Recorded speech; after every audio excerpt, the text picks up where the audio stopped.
कर्क रेखा, विषुवत रेखा और मकर रेखा, इन तीनों अक्षांश रेखाओं को 2 बार काटने वाली नदियाँ कौन-कौन सी है? यानी ट्रॉपिक ऑफ कैंसर, इक्वेटर और ट्रॉपिक ऑफ कैप्रिकॉर्न। इन तीनों अक्षांश रेखाओं को 2 बार काटने वाली जो नदियाँ हैं, वो बहुत ही महत्वपूर्ण है। अक्सर ये क्वेश्चन एग्जाम में पूछा जाता है। तो आइए हम शुरुआत करते हैं कर्क रेखा से। कर्क रेखा, जिसे हम ट्रॉपिक ऑफ कैंसर भी कहते हैं, इसे 2 बार काटने वाली जो नदी है, वो है माही नदी। दूसरी जो हमारी अक्षांश रेखा है, यानी 0 डिग्री रेखा, जिसे हम इक्वेटर कहते हैं, विषुवत रेखा। विषुवत रेखा को 2 बार काटने वाली जो नदी है, वो नदी है कांगो नदी।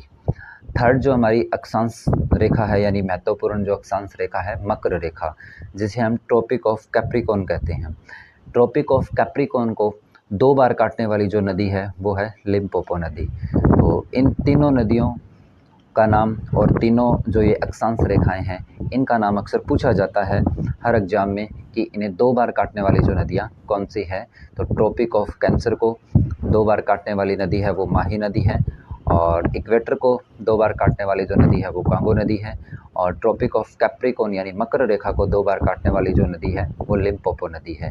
इसे हम एक ट्रिक के द्वारा भी याद रख सकते हैं, क्योंकि ये जो तीनों अक्षांश रेखाएं हैं, ये अगर हम नॉर्थ टू साउथ जाते हैं तो इनका एक क्रम है। जैसे पहले कर्क रेखा आती है, उसके बाद विषुवत रेखा है, और उसके बाद मकर रेखा है। तो इसे हमें ट्रिक के द्वारा याद रख सकते हैं। माँ काली, माँ का मतलब माही नदी, जो कर्क रेखा को 2 बार काटती है।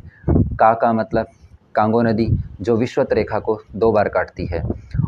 ली का मतलब लिम्पोपो नदी, जो मकर रेखा को यानी ट्रॉपिक ऑफ कैप्रिकॉर्न को 2 बार काटती है।